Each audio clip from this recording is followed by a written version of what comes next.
Jesus é condenado à morte pelos sacerdotes e líderes religiosos, mas por estarem sob domínio romano, eles não podem executar a sentença à maneira de Israel, por apedrejamento. Por isso entregam Jesus ao governador Pilatos. Se este o sentenciar à morte, esta será por crucificação, o método romano de execução. Os profetas do Antigo Testamento previram isso 1000 anos antes.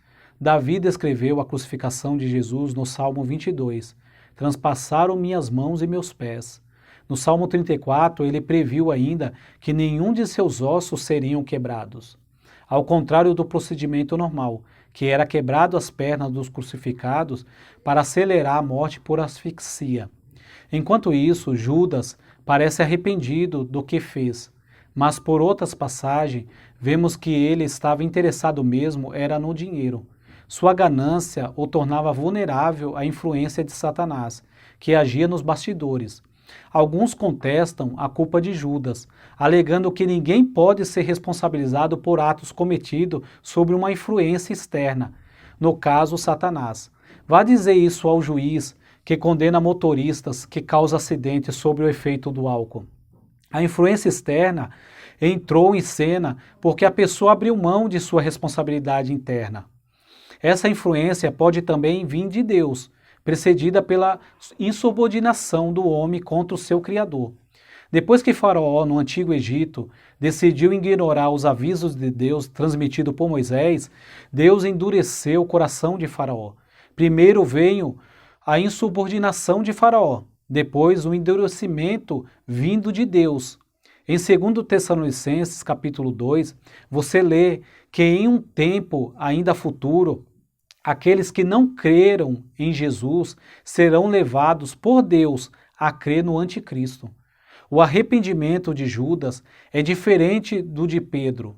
Embora Pedro tenha sido influenciado por Satanás no capítulo 16 de Mateus, quando negou que Jesus iria morrer, seu arrependimento por negar conhecê-lo foi sincero e sua restauração é prova disso. Judas não. Ele não se arrependeu de seu pecado, mas das consequências.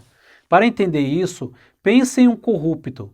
Sua cara de decepção ao ser preso não é pelo mal cometido, mas por ter sido pego e pela desonra que irá sofrer, além de perder a fonte de renda.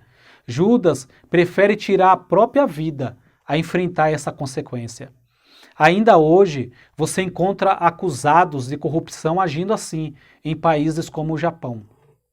Os religiosos judeus são criteriosos em não lançar no tesouro do templo as 30 moedas devolvidas por Judas, por considerarem aquele dinheiro originário de um crime de sangue, ao decidirem usar o dinheiro para comprar um campo, para servir de cemitério de estrangeiro.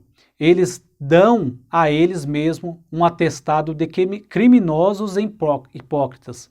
Mateus escreve que aquele campo se chama campo de sangue até hoje. Nos próximos capítulos, Jesus é entregue a Pilatos.